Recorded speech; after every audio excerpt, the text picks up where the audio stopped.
Welcome to 25 for 25, the CreditSights 25th anniversary edition of our No More Risk Better podcast.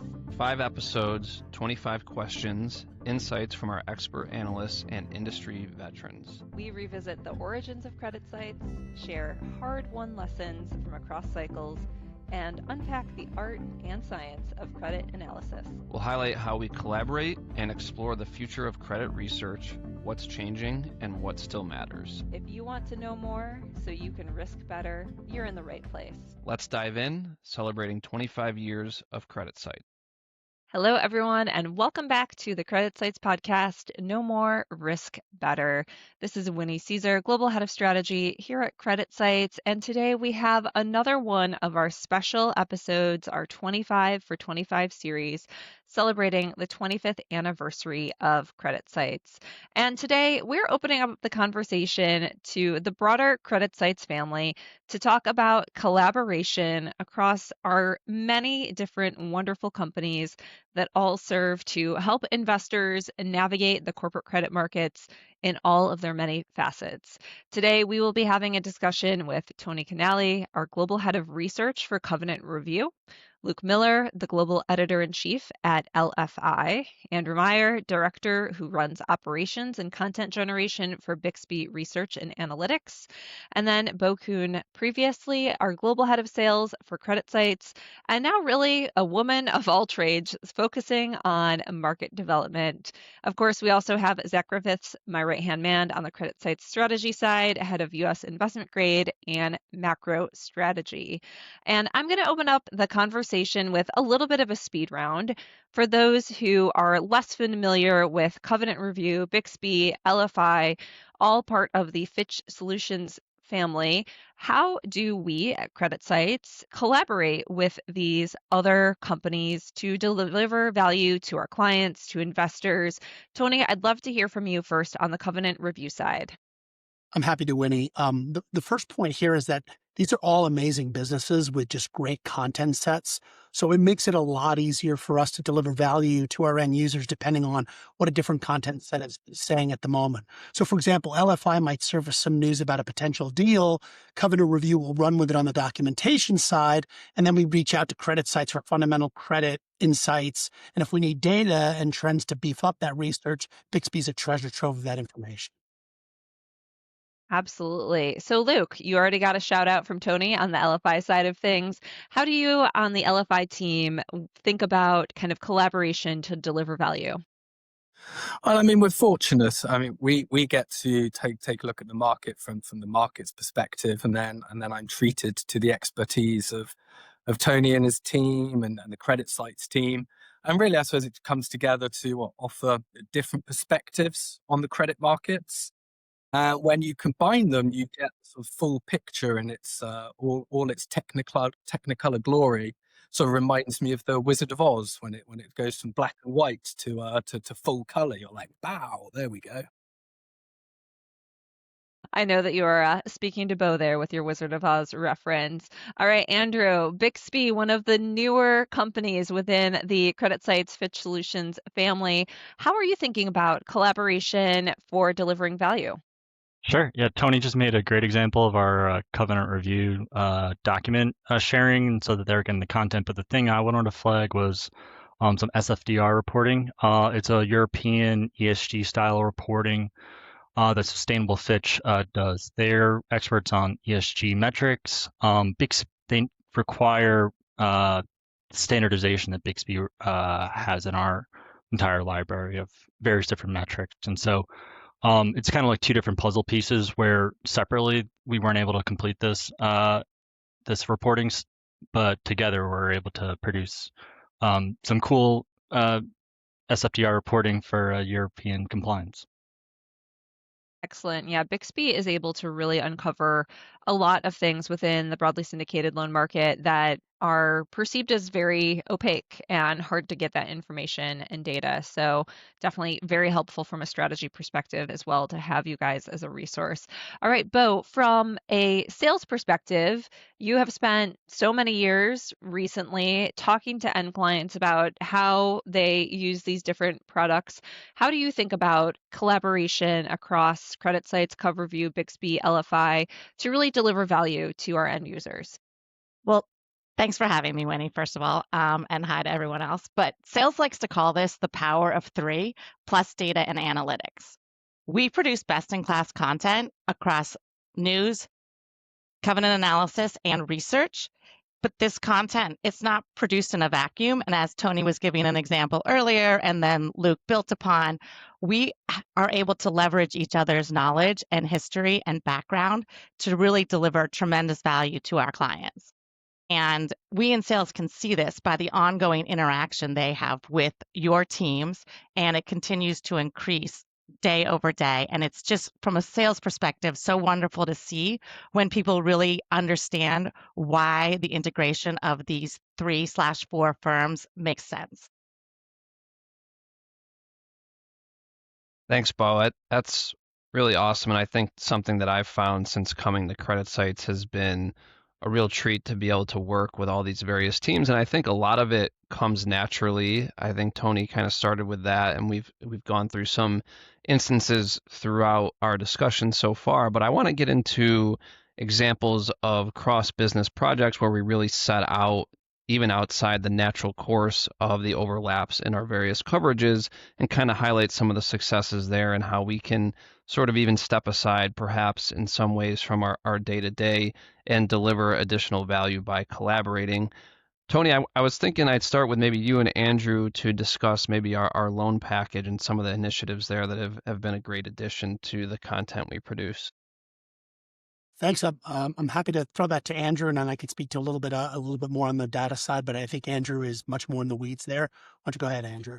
Sure. Yeah. A lot of different product lines that individually at CreditSights deliver value, but comprehensively once they're combined, we now have like a complete loans package that kind of services our clients from the beginning to end of the entire analysis process. Once like a deal is first, even before it's like the originated and the documents are becoming available, the LFI team are covering it. They have ears to the ground. They have their sources. Once deal sites are created, Bixby, as a vendor and contractor on behalf of our clients, we're accessing the documents and standardizing the financials. We're making them available on our platform, and now they're also carrying through to the covenant review lawyers who are the best in class for covenant analysis. And so instead of having various different products and having to subscribe to different services, the combined service now really kind of makes everything, it facilitates the entire analysis process for our clients. And so we've received great feedback so far. It's early days, but we're really excited about that. And I would just add to that with the analytical skills we have on the covenant review side, to have access to that volume of information that Bixby's getting in real time is really just a game changer for us when we're trying to benchmark the metrics of a specific deal that we're working on versus other deals in the space. I mean, it really is just kind of a game changer. So we're thrilled about the acquisition from the covenant review side.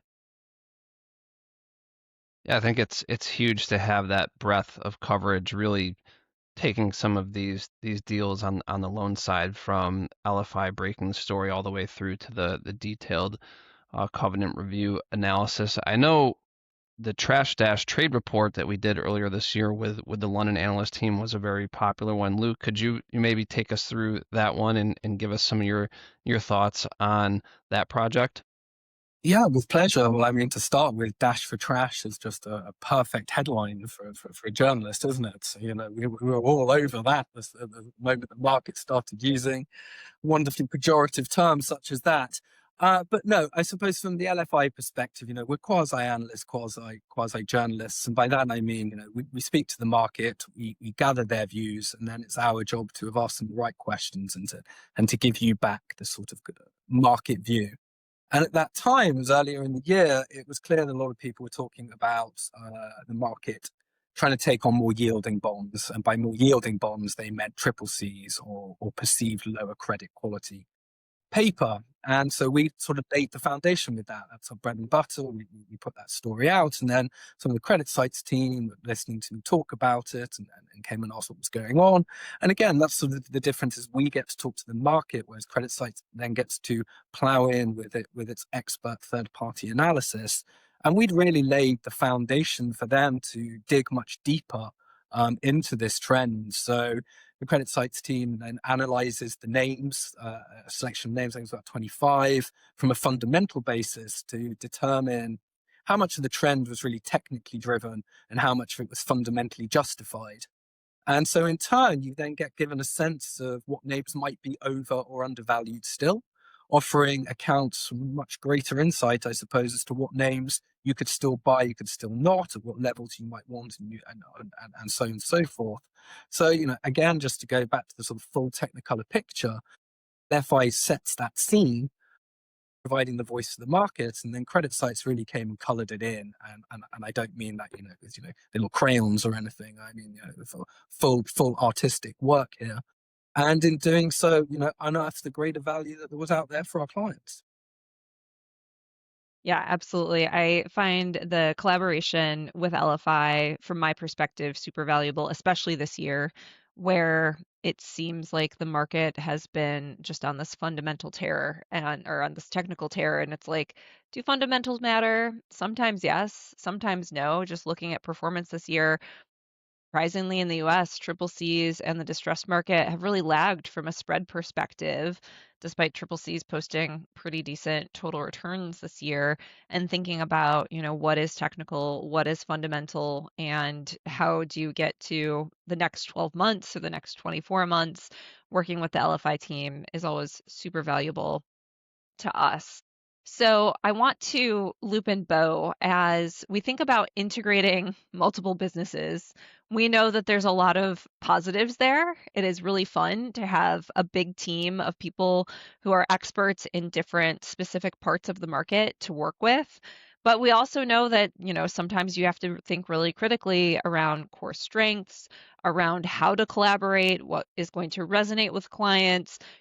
If one team owns something, how do we think about other teams also kind of opining on a similar topic? So, Bo, I'd love to hear from you as you are talking to clients. How do you think about integrating the different businesses, and how do the core strengths of LFI, Covenant Review, CreditSights, Bixby really contribute to collaboration in a successful way?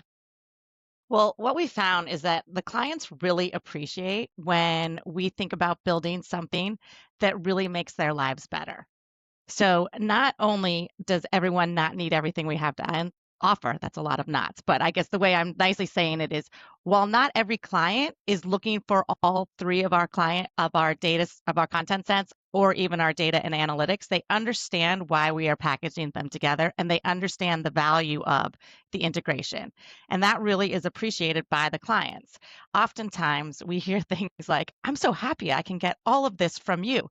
And that's because we are already a trusted source for whatever content they started with us originally. And then to be able to build on it when needed or when their business needs change, it's just tremendous value. And I would say what we hear all the time on the sales side is we just want more. We want more Covenant Review. We want more LFI. We want more CreditSights. We want everything Bixby has to offer. And now we can really deliver it and then integrate and work with each other.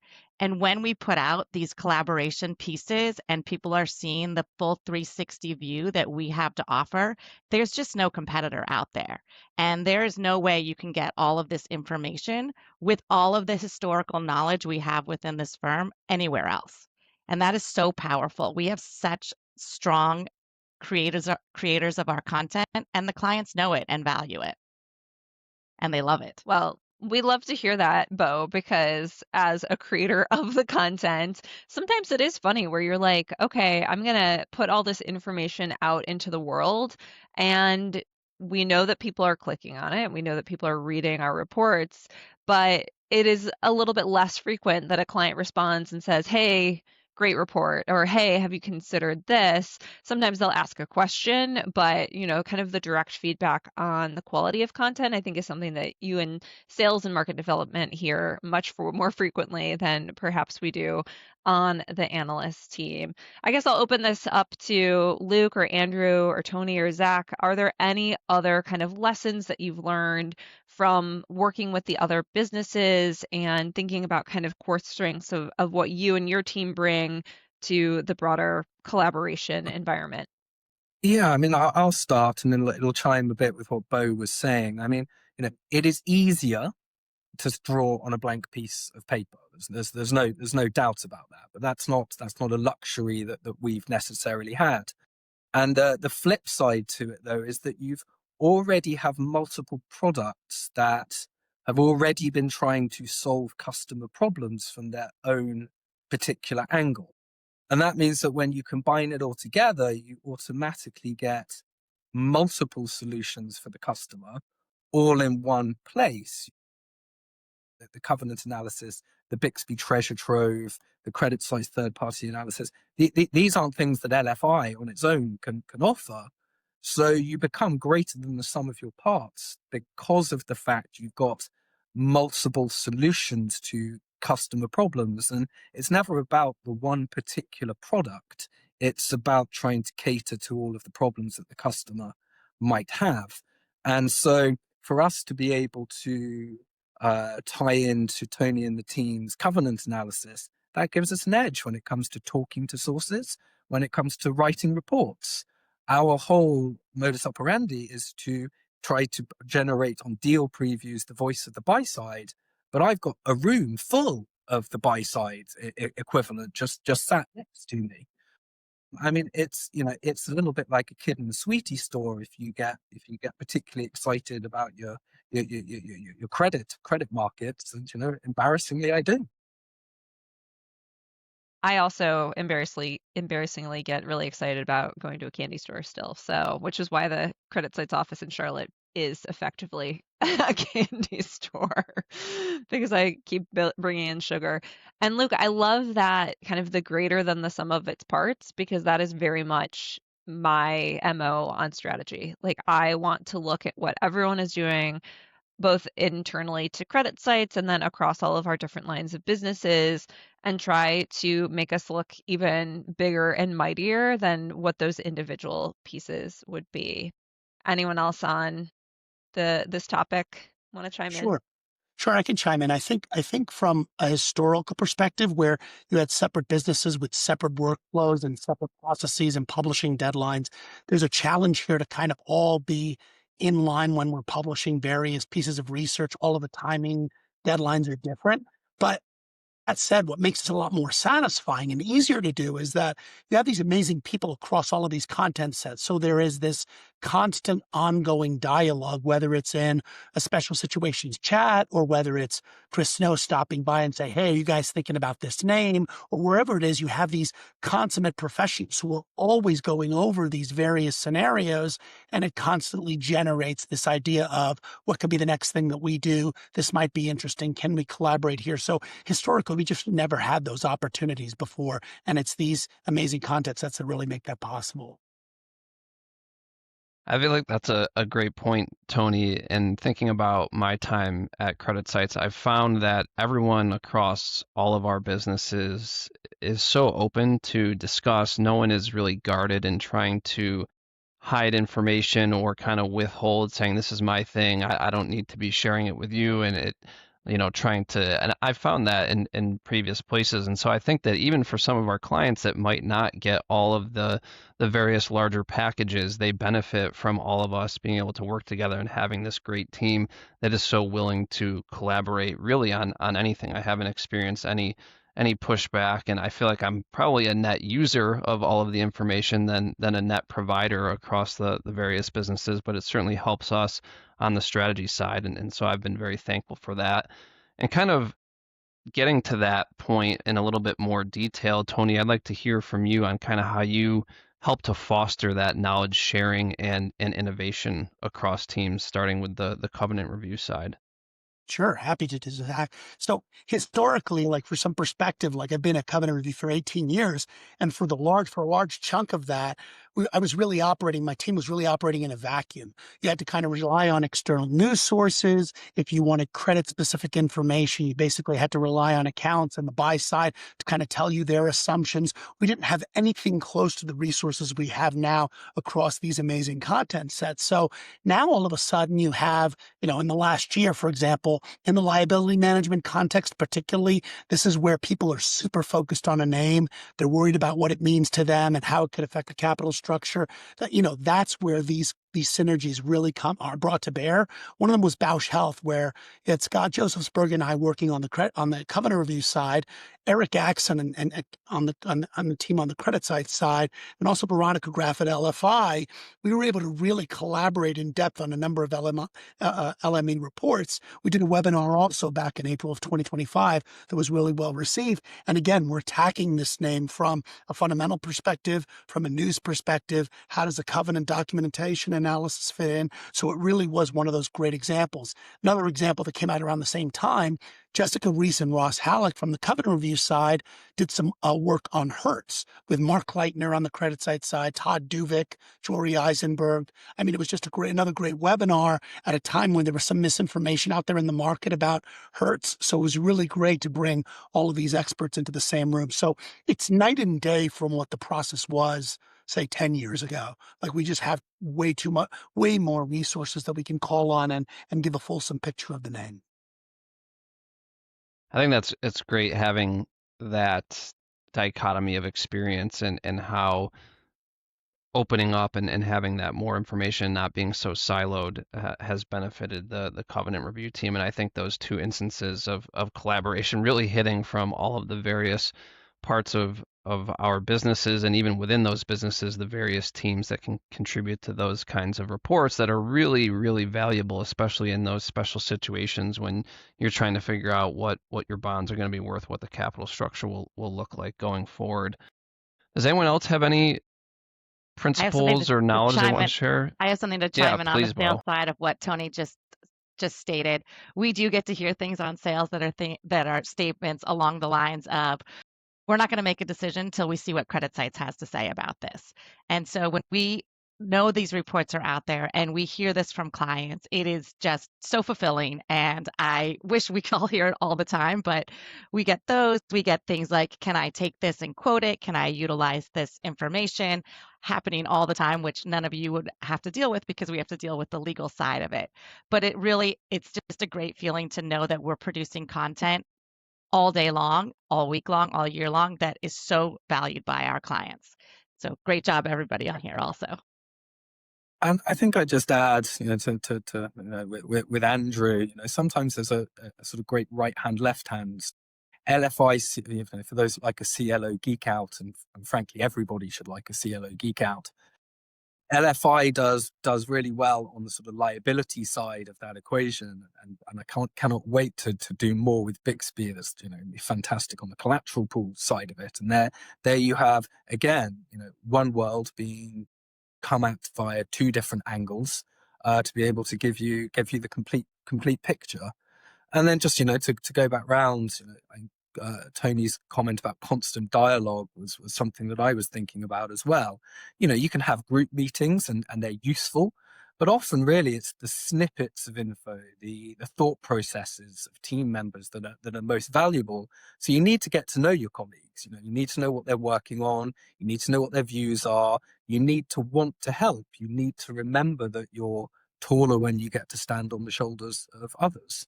So it's a personable thing as well as just here is the content. What has to go on behind the scenes is you have to genuinely care what everybody else is doing so that you can help.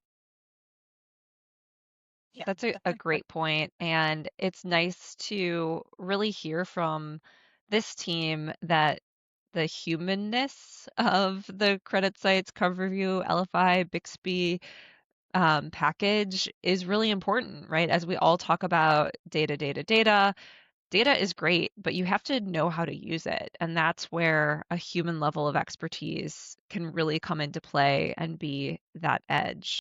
So let's wrap it up with another speed round. And I'm curious about the future. This is a special episode celebrating our 25th anniversary for CreditSights. The company's come a very long way since those early years, early days of publication. I would love to hear from this team. Where do you see the future of collaboration across businesses? Is there something in the pipeline that you're really excited about? Is there something that you have just as an idea that you kind of want to put into practice over the next year or so? Luke, from the LFI team, where are we headed next with collaboration? I think there's sort of two aspects for us.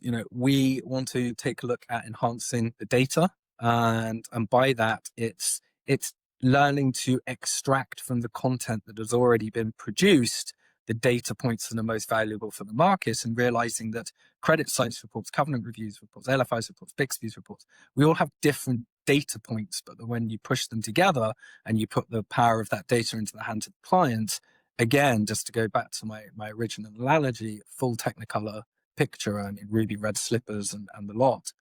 And then the next element, I suppose, would be, Tony and I have given it a crack on one primary transaction. We did a webinar with a brand new, big new money LBO transaction in market. We want to be able to push together the content sets and be able to tell you ahead of books closing what the market's thinking, what's CreditSights thinking, where are the holes in the covenants, what you should be pushing back on, where does this fit into CL, might this fit into CL collateral pools, etc. Can only do that when we do all of this together. Yeah, that's a lot of exciting stuff. Andrew, how about from you on the Bixby team? I know you guys have been very, very focused on ramping up in Europe and coverage of the European BSL market. What are you seeing as future for collaboration across Bixby and the rest of the businesses? Sure. Yeah. With our European expansion, like we've already covered the terrain for the US market. We are trying to expand further into Europe. I was actually going to more highlight some of our plans to integrate pricing and ratings and kind of work to integrate AI more into like trade idea generation. And along Luke's point earlier about like us being really focused on the asset, the collateral side of CLOs, where integrating all of those different components will just make us a much more effective tool for people to be managing their own CLOs. Integrating pricing and ratings will help with idea generations because of all of the Bixby standardization. So there's a lot of different exciting things that are in the pipeline. And we're definitely going to be working alongside of colleagues at LFI and Covenant Review along the way, just to make sure we're continuing delivering. Yeah, I mean, that is music to my ears. Anytime we can have more recommendations around portfolio strategy. Of course, we are always getting questions around high yield versus loans, how should you be positioning, and being able to incorporate that type of pricing and rating information into our strategy recommendations would just be wildly beneficial. Tony, how about for you? Where is collaboration headed next for Covenant Review? Are you guys going to do another Buy the Bonds video, which I put on whenever I feel a little bit sad about the world? I love that. Why haven't you bought the bonds yet? Why haven't you sold the bonds yet video? It's one of my favorites. Yeah, we should really do another one of those. I think for purposes of the future, I see it's more trying to harness the enormous value of our content sets and data and across all three businesses, and also additional tools coming online that allow us to dissect that more efficiently and kind of like see trends, not just across asset classes within Covenant Review, but across them in CreditSights and across them via Bixby and also in LFI. I think that that's just going to put more tools in the hands of our world-class team to really produce more insights faster. And that's really the name of the game for us. We have the best-in-class team at CreditSights, at Covenant Review, at LFI. The goal is to just leverage them as much as possible so that we can do more for our clients more quickly. That music to my ears, having more tools to get to insights more quickly. All right, Bo, let's wrap it up. From your perspective, what are you hearing? What do we need to be doing to collaborate across businesses to really resonate with clients? Well, I would say I think we're going to even look towards going even broader across all of Fitch Solutions and pulling all of the relevant and great content and data that we have across all of our businesses, even beyond CreditSights. The CreditSights integration has been a tremendous success, and I think that we have the ability to build upon what we already have and add even in even more to really have robust deliverables for our clients where they want them. And I think it's exciting. Absolutely. It is exciting. It's really fun to be part of a company that has so many complementary businesses that I can kind of stick my nose in and try and figure out what I can use, how I can leverage it. It's been really, really fun. All right. With that, we are going to wrap up this special episode of the CreditSights podcast focused on power in partnership collaboration across our many wonderful lines of business. Luke, Andrew, Tony, Bo, and Zach, thank you so much for joining me. If anyone listening has questions about any of these amazing content sets or products, you can always reach out to your CreditSights or Fitch Solutions sales representative. And if you're feeling a little sad about the world, you should watch that Have you sold the bonds yet video, because it truly is a delight. It's a core memory of the first time when I saw that when I was a high yield research analyst, probably back in 2011 or 2012. All right. Thank you all for joining us today. And with that, we will wrap up this podcast. CreditSights disclaimer. All price references correspond to the date of this recording. This podcast should not be copied, distributed, or reproduced in whole or in part. Neither CreditSights nor its affiliates makes any representation or warranty as to the accuracy or completeness of any information contained in this podcast. CreditSights is not providing investment, legal, accounting, or tax advice, is not providing research or making any recommendations, nor is CreditSights offering or soliciting any transaction with respect to the purchase or sale of any security. The receipt by this listener of this podcast is not the giving of advice by CreditSights or its affiliates.